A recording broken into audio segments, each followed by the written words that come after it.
નમસ્કાર દોસ્તો, હું દર્શન રાવલ. સરકારી પરીક્ષાની તૈયારી કરતા વિદ્યાર્થીઓ માટે એક સરકાર યોજના ચલાવે છે અને આ યોજના વિશે ઘણા વિદ્યાર્થીઓને માહિતી નથી હોતી. તો જે વિદ્યાર્થીઓ પાસે માહિતી નથી હોતી એના માટે આ વિડીયો લેક્ચર રહેલો છે. જ્યારે તમે યુપીએસસી ની, જીપીએસસી ની, બેંકની અથવા એલઆઈસી ની અથવા માનો કે રેલવેની અથવા ક્લાર્કની, ફોરેસ્ટ ગાર્ડની, પોલીસ કોન્સ્ટેબલની, પીએસસીની કોઈ પણ પ્રકારની સરકારી પરીક્ષાની તૈયારી કરતા હો, ચાહે 12 પાસ ઉપરની હોય અથવા તો ગ્રેજ્યુએશન ઉપરની હોય, તો એ સમય દરમિયાન તમે કોઈ એકેડેમીમાં જોઈન્ટ થાઓ છો, કોઈ પ્રાઇવેટ એકેડેમીમાં તમે જોઈન્ટ થાઓ છો અને એકેડેમીની જે કંઈ ફીસ રહેતી હોય પણ સરકાર તરફથી તમને તમારા બેંક એકાઉન્ટની અંદર 20,000 રૂપિયા સુધીની સહાય પ્રોવાઈડ કરવામાં આવતી હોય છે. આ વન ટાઈમ લાભ મળવાપાત્ર થતો હોય છે. તો અત્યારે હાલ ફિલહાલ ઓબીસી ના વિદ્યાર્થીઓ માટે અને ઈડબ્લ્યુએસ ના વિદ્યાર્થીઓ માટે સહાય મળવાપાત્ર રહેલી છે. એસસી કેટેગરીના વિદ્યાર્થીઓ માટે 2026 માટે સરકારે જે પોર્ટલ ઓપન કર્યું હતું એ અત્યારે હાલમાં બંધ થઈ ગયું છે. તો અત્યારે હાલમાં એક એડબ્લ્યુએસ વિદ્યાર્થી અને ઓબીસી ના વિદ્યાર્થીઓ માટે પોર્ટલ શરૂ છે.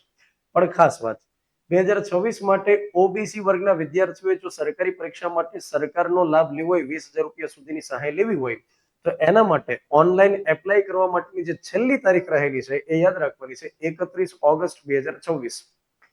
31 ઓગસ્ટ 2024 પછી ઓનલાઈન પોર્ટલ બંધ થઈ જશે જો સરકાર એમાં એક્સટેન્ડ નહીં કરે તો. અને ત્યાર પછી લાભ ક્યારે મળવાપાત્ર થશે? આવતા વર્ષે. એટલે આ વર્ષે જે વિદ્યાર્થીઓને લાભ લેવાની ગણતરી હોય એમણે 31 ઓગસ્ટ 2026 સુધીમાં લાભ લઈ લેવાનો, ઓનલાઈન એપ્લિકેશન આપી દેવાની. અને ઈડબ્લ્યુએસ ના વિદ્યાર્થીઓ એને કહેવાય કે જે બિન અનામત વર્ગમાંથી આવે છે, ઇકોનોમિકલી વીકર સેક્શનમાંથી આવે છે અને એમના માટે કોઈ ટાઈમલાઈન નથી હોતી. મતલબ કે આખા વર્ષ દરમિયાન એના માટે ઓનલાઈન એપ્લિકેશન કરી શકાતી હોય છે. સૌથી પહેલા હું તમને ઈડબ્લ્યુએસ માટે માહિતી આપું તો કોઈને કોઈ પરીક્ષાની તૈયારી કરવાની હોય એના માટે લાભ મળવાપાત્ર થાય છે. જે વિદ્યાર્થીઓ ઈડબ્લ્યુએસ ને બિલોંગ કરે છે અને 12મા ધોરણની અંદર 60% થી વધારે માર્ક્સ હોય તો એમને લાભ મળવાપાત્ર થાય. ઓબીસી કેટેગરીના વિદ્યાર્થીઓ માટે 12મા ધોરણની અંદર 50% જો એમને માર્ક્સ મળેલા હોય તો એમને લાભ મળવાપાત્ર થાય. જે વિદ્યાર્થીઓએ ડિપ્લોમા કરેલું હોય કે અન્ય કોઈ એ પ્રકારનો કોર્સ કર્યો હોય 12મા ધોરણને ઇક્વિવેલન્ટ, તો એ સમય દરમિયાન એમને માર્કશીટમાં જે કે સ્કોર આપ્યો હોય, પર્સન્ટાઇલ આપ્યા હોય અને એને ટકાવારીમાં કન્વર્ટ કરવાથી જો ઓબીસી વર્ગ માટે 50%, ઈડબ્લ્યુએસ ના વિદ્યાર્થીઓ માટે 60% થતા હોય તો એમને લાભ મળવાપાત્ર થશે. હવે ઈડબ્લ્યુએસ ના વિદ્યાર્થીઓ માટે તેની પ્રક્રિયા શું હોય? તો જ્યારે એ કોઈ એકેડમી જોઈન કરે, તો જ્યારે એ જોઈન્ટ કરશે ત્યાં આગળ ફીસ ભરશે, ફીસ માટેની પહોંચ એમને મળશે, એકેડમીના ડોક્યુમેન્ટ્સ એમને મળવાપાત્ર થશે અને ત્યાર પછી એકેડમી જોઈન કર્યા પછી 15 દિવસની અંદર ઓનલાઈન એપ્લિકેશન એને આપવાની હોય છે. એ સમાજ કલ્યાણ વિભાગની એક વેબસાઇટ રહેલી છે, તો એમાં એમણે એપ્લાય કરવાનું હોય ઓનલાઈન. તો એકેડમી જોઈન કરી એના 15 દિવસમાં ઓનલાઈન એપ્લિકેશન આપી, ત્યાર પછી ઓનલાઈન એપ્લિકેશન આપ્યા પછી જે તે વિભાગની અંદર રૂબરૂ 30 દિવસની અંદર એમનો ઓરિજિનલ ડોક્યુમેન્ટ દેખાડવાનો હોય, વેરિફિકેશન કરવાની હોય અને એક ડોક્યુમેન્ટનો સેટ ઝેરોક્સ કોપી ત્યાં આગળ એમને આપી દેવાની હોય. તો ફરી એકવાર કે એકવાર એકેડમી જોઈન કરે, એકેડમી જોઈન કરશે એટલે ત્યાં આગળ ફીસ ભરશે, ફીની રિસિપ્ટ મળશે, એકેડમીના પોતાના ડોક્યુમેન્ટ મળશે, જેમ કે એકેડમી રજીસ્ટર્ડ થઈ હોય એના માટે, પછી જીએસટી સર્ટિફિકેટ હોય, ત્યાર પછી સીએ માટેનું સર્ટિફિકેટ હોય. તો આ પ્રકારના એકેડમી પોતાના ડોક્યુમેન્ટ્સ આપવાનું હોય. તો એ લઈ અને 15 દિવસની અંદર ઓનલાઈન એપ્લાય કરવાનું અને ત્યાર પછી ઓનલાઈન એપ્લાય કર્યા પછી 30 દિવસમાં રૂબરૂ જે તે સરકારી વિભાગ હોય ત્યાં આગળ જમા કરાવવાના હોય. હવે દોસ્તો ઘણીવાર એવું બને કે ભાવનગર એકેડમી ખાતે બહારના જિલ્લામાંથી કોઈ વિદ્યાર્થી આવતા હોય છે ભણવા માટે, તો એમણે પોતાના મૂળ વતન જિલ્લાની અંદર નહીં પરંતુ જે જગ્યાએ એકેડમી આવેલી હોય એ જિલ્લાની અંદર એમણે રૂબરૂ ડોક્યુમેન્ટ આપવાના રહેતા હોય છે. ત્યાર પછી આપણે આગળ વાત કરીએ, જે કોર્સની અંદર વિદ્યાર્થી જોડાય એ એટલીસ્ટ 90 દિવસ માટે ચાલતો હોવો જોઈએ. હવે અત્યારે સરકારી પરીક્ષાની જે તૈયારી કરતા હોય વિદ્યાર્થીઓને ખ્યાલ છે કે 90 દિવસ તો ન ચાલે પણ એની કરતા વધુ સમય માટે ચાલતા હોય છે, તો એ ચાલે. પણ 90 દિવસથી ઓછા સમય માટે જે કોર્સ ચાલતા હોય એ ના ચાલે. એટલીસ્ટ 90 દિવસ માટે કોર્સ ચાલતો હોવો જોઈએ. જે વિદ્યાર્થીઓ સરકારી પરીક્ષાની તૈયારી માટે જોડાતા હોય છે એ જનરલ બેચ જનરલી પ્રિફર કરતા હોય છે. તો જનરલ બેચ એકાદ વર્ષ માટે હવે ચાલતી હોય છે, કેમ કે હવે જે પરીક્ષાઓ લેવાય છે એમાં જે પ્રકારના સવાલ પૂછાય છે એને ધ્યાનમાં રાખીને એક વર્ષ માટે તો બેચ ચાલે. તો એ વિદ્યાર્થીઓ જનરલ બેચ માટે જે જોઈન થતા હોય ને એના માટે આ સહાય મળવાપાત્ર થતી હોય છે. ચાલો, ત્યાર પછી વિદ્યાર્થીઓના કયા ડોક્યુમેન્ટ આમાં જોઈતા હોય છે? તો એક આધાર કાર્ડ, ત્યાર પછી આવક અંગેનું પ્રમાણપત્ર, ઉંમરનો પુરાવો, જન્મનું પ્રમાણપત્ર, જાતિનું પ્રમાણપત્ર, 12મા ધોરણની માર્કશીટ હોય, ત્યાર પછી પ્રોફેશનલ કોર્સનું પ્રમાણપત્ર હોય, મતલબ તમે જે જગ્યાએ જોઈન થતા હોય ત્યાં સંસ્થા તરફથી એક સર્ટિફિકેટ આપે કે આ વિદ્યાર્થી અહીં આગળ બેચ કરી રહ્યા છે.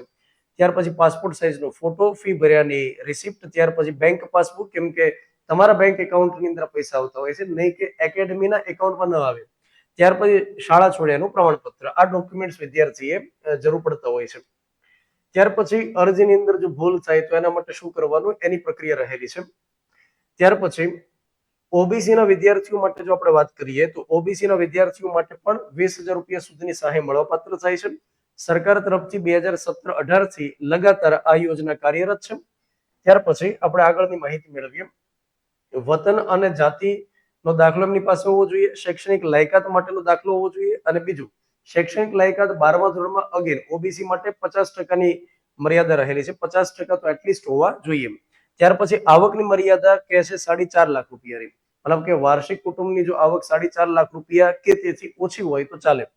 ત્યાર પછી વય મર્યાદા એટલે શું થાય તો કે આમ સામાન્ય રીતે જે તે વિદ્યાર્થીના 18 વર્ષ પૂર્ણ થયેલા હોવા જોઈએ, અને ત્યાર પછી સરકારી પરીક્ષા માટે જે એપ્લાય કરે અને એમાં જે એજ લિમિટની બધી બાબતો હોય એને ધ્યાનમાં રાખી અને એપ્લાય કરવાનું રહેતું હોય.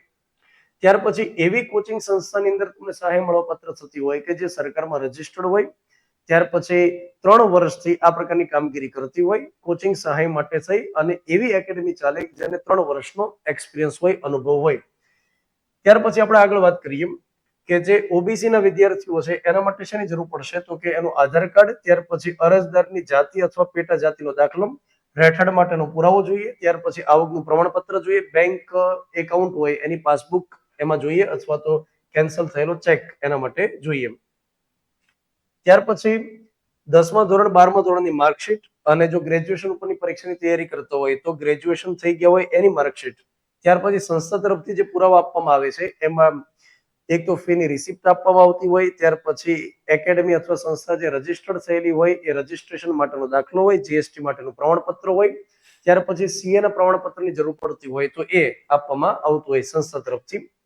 ત્યાર પછી દોસ્તો ઓનલાઈન જે એપ્લિકેશન કરવાની છે એના માટે વેબસાઇટ રહેલી છે e-samajkalyan.gujarat.government.in આ એની વેબસાઇટ રહેલી હોય છે. ઓબીસી અથવા ઈડબ્લ્યુએસ આ બંને પ્રકારના વિદ્યાર્થી માટે આ જ વેબસાઇટ રહેલી છે. ત્યાર પછી અંદર જઈ અને ઓબીસી ઈડબ્લ્યુએસ માટે ફોર્મ ભરવાના રહેતા હોય. હવે અગેન ઈડબ્લ્યુએસ ના વિદ્યાર્થીઓ હોય તો એના માટે આખા વર્ષ દરમિયાન અત્યારે હાલ ફિલહાલ પોર્ટલ શરૂ છે, એમાં કોઈ ટાઈમલાઈન નથી, પણ ઓબીસી વર્ગના વિદ્યાર્થીઓ માટે કઈ તારીખ છેલ્લી રહેલી છે આ વર્ષ માટે 31 ઓગસ્ટ, સરકાર જો એક્સટેન્શન ન આપે તો. ત્યાર પછી જે વિદ્યાર્થીઓને સરકારી પરીક્ષાની તૈયારી કરવાની હોય અને એના માટે લાભ જોઈતો હોય અને બેચમાં જોઈન થવું હોય તો એ વિદ્યાર્થીઓ માટે માહિતી રહેલી છે. ભાવનગર એકેડેમી ખાતે નવી જનરલ બેચ ટૂંક સમયની અંદર શરૂ થવાની છે. એ તારીખ તમે નોટ કરી શકો 17 ઓગસ્ટ 2026. 17 ઓગસ્ટ 2026 થી જે બેચ શરૂ થાય છે એ બપોરે 2 થી 4 ના સમયમાં છે. જનરલ બેચ રહેલી છે, 1 વર્ષ માટે બેચ ચાલતી હોય.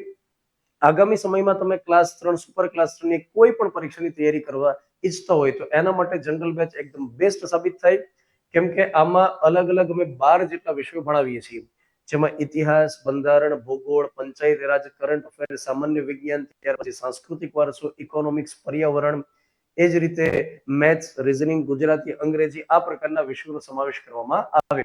તો આ પ્રકારના વિષયો એકદમ પદ્ધતિસર પાયાથી એડવાન્સ સુધી તમારે ભણવા હોય તો એના માટે થઈ જનરલ બેચ નવી શરૂ થાય છે 17 ઓગસ્ટ 2026 બપોરે 2 થી 4 નો સમય છે. અને જે વિદ્યાર્થીઓને સવારનો સમય અનુકૂળ પડે છે એના માટે એક જનરલ બેચમાં એડમિશનની પ્રક્રિયા શરૂ છે. સવારે 8 થી 10 ના સમયમાં બેચ શરૂ રહેલી છે, અને આ જે બેચ રહેલી છે નવી જનરલ બેચ 8 થી 10 વાળી, એમાં લગભગ 10 દિવસનો સમય થઈ ચૂક્યો છે. એટલે જે વિદ્યાર્થીઓ જોઈન થવા ઈચ્છે એ વહેલી તકે 8 થી 10 માં જોઈન થઈ શકે, અને જે એકદમ ફ્રેશર બેચ શરૂ થાય છે એ 2 થી 4 ના સમયમાં 17 ઓગસ્ટ થી જે વિદ્યાર્થીઓ જનરલ બેચમાં જોઈન થતા હોય છે એમને રેકોર્ડ લેક્ચર મળી રહે એના માટે એપ્લિકેશન પણ આપવામાં આવતી હોય છે. અને આ એવા વિડીયો લેક્ચર્સ હોય છે કે જે અત્યારે હાલની અંદર ક્લાસની અંદર તમને ભણાવવામાં આવતું હોય છે એનું રેકોર્ડિંગ થાય, તમને જે ભણાવવામાં આવે એનું રેકોર્ડિંગ થાય, અને એ તમને 1.5 વર્ષ માટે એપ્લિકેશન મળવાપાત્ર થાય કે જેથી કરી અને તમે ઘર બેઠા રિવિઝન કરી શકો. જે દિવસે તમે ન આવી શકો એ દિવસનો વિડીયો લેક્ચર પણ તમે ઘર બેઠા જોઈ શકો. તો આ પ્રકારે જે વિદ્યાર્થીઓને સહાયનો લાભ લેવાનો હોય તો એના માટે મેં માહિતી આપી. તમારે કોઈ ક્વેરી રહેતી હોય તો એકેડમીનો જે નંબર રહેતો હોય છે 7575060404 આ ભાવનગર એકેડમીનો નંબર છે. તમારે કોઈ સહાય માટે અથવા બેચ માટે ક્વેરી રહેતી હોય તો તમે સંપર્ક કરી શકશો. Thank you very much.